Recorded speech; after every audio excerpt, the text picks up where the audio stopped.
రంగారెడ్డి జిల్లా Badangpet municipal corporation పరిధిలోని 10వ డివిజన్ ఇందిరానగర్ వాది ఏసన కాలనీలో 40 లక్షల రూపాయలతో చేపట్టనున్న సీసీ రోడ్ పనులకు రాష్ట్ర విద్యాశాఖ మంత్రి సబితా ఇంద్రారెడ్డి శ్రీకారం చుట్టారు.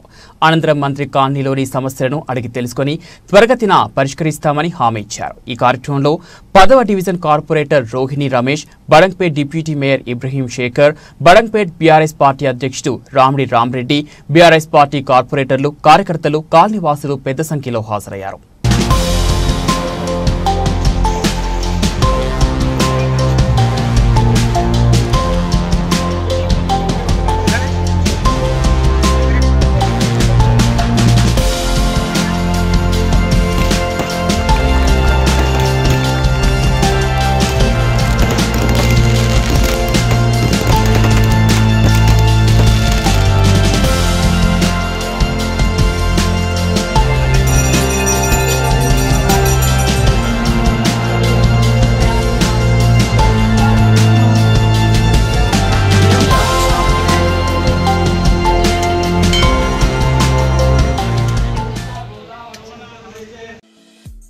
ఈ వీడియో మీకు నచ్చితే లైక్ చేయండి, షేర్ చేయండి, మా ఛానల్ని సబ్స్క్రైబ్ చేయండి.